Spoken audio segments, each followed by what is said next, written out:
अब इसमें हम लीनियर इक्वेशन की डिफरेंट टाइप के क्वेश्चन है जहां पर हमें लीनियर की कंडीशन गिवन होगी और एक मिसिंग कोफिशिएंट की वैल्यू फाइंड आउट करनी। फॉर एग्जांपल कंडीशंस क्या होती हैं, अगर कोई भी दो इक्वेशन है जैसे स्टैंडर्ड फॉर्म होती है a1x b1y plus c1 equals to 0, this is the first equation, linear equation in two variable. This will be the second. दोनों इक्वेशंस में अगर x के कोफिशिएंट्स की रेशियो और y के कोफिशिएंट्स की रेशियो यानी कि a1 over a2 not equal to b1 over b2 है तो उस केस में लाइंस इंटरसेक्ट करती हैं, उनका यूनिक सॉल्यूशन होता है। अगर a1 over a2 b1 over b2 है और c1 over c2 इक्वल नहीं है, पहली दोनों रेशियोज इक्वल है, थर्ड इज नॉट इक्वल, तब no solution, lines always parallel होती हैं। अगर तीनों रेशियोज इक्वल आती हैं तो इनफाइनाइट सॉल्यूशन होता है। अब यहाँ पे हमारे पास क्वेश्चन फर्स्ट है, for what value of p, p की ऐसी कौन सी वैल्यू होगी कि जब ये लाइंस का यूनिक सॉल्यूशन होगा। यूनिक सॉल्यूशन मतलब ये वाली कंडीशन हमारे पास गिवन है, here this condition is already given। तो सबसे पहले यहां पे हम a1 over a2 since it has unique solution, क्योंकि इनका यूनिक सॉल्यूशन गिवन है, therefore a1 over a2 will be equal to not equal to b1 over b2, ये कंडीशन ऑलरेडी गिवन है।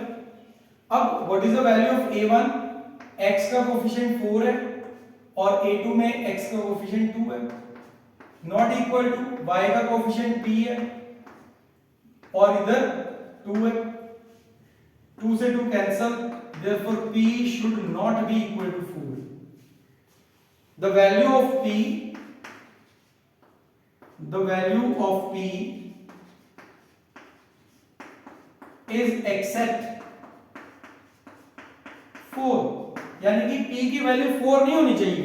अगर 4 होगी तो फर्स्ट टू रेशियोज इक्वल हो जाएंगी और उस केस में लाइंस आपस में इंटरसेक्ट नहीं करेंगी, तो p की वैल्यू 4 नहीं होनी चाहिए। Come to the second question.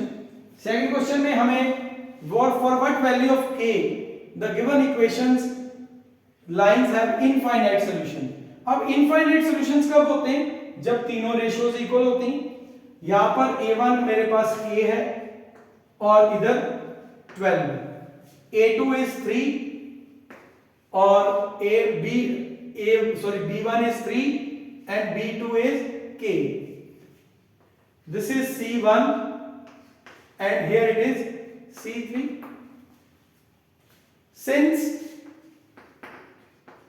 it has infinite solution, क्योंकि इनके इनफाइनाइट सॉल्यूशंस हैं,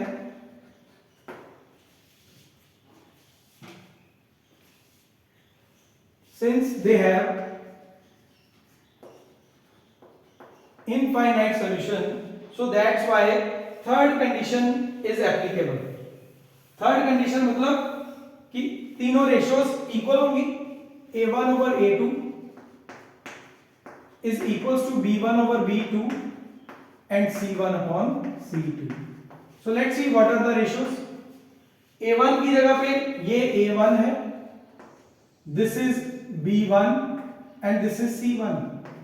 इसी तरह a2 b2 और ये c2। so what is a1 over a2, k over 12 equals to b1 over b2 is 3 over k and c1 by c2 is minus k minus 3 upon minus k। ये minus का sign आपस में cancel हो गया। पहले in first two ratios को equal कर लेते हैं, k over 12 3 by k, cross multiply किया, k square 12 3 the 36, so k equals to plus minus square root 36, क्योंकि किसी पॉजिटिव वैल्यू का स्क्वायर भी 36 हो सकता है और नेगेटिव का स्क्वायर भी 36 हो सकता है। सो k की वैल्यू यहां पर आ गई प्लस और माइनस 6। फर्स्ट टू को कंपेयर किया था मैंने, now I am going to compare the last two. 3 by k, k minus 3 by k. Again cross multiply 3k, k minus 3. So what it will be? k को k के साथ multiply किया, k square minus 3k, और ये वाला 3k, इस 3k को भी इधर शिफ्ट कर लेते हैं, k square minus 3k equals to 0. अब दोनों 3k को आपस में ऐड करेंगे, k square minus 6k. What is common in both? k common है, k माइनस 6 आ गया.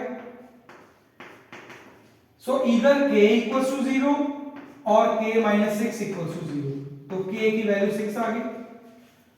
यहां पर k की दो वैल्यूज है प्लस माइनस 6, यहां पर k की वैल्यू एक प्लस 6 और k की वैल्यू एक माइनस 6. दोनों में कौन सी कॉमन वैल्यू है? पॉजिटिव 6.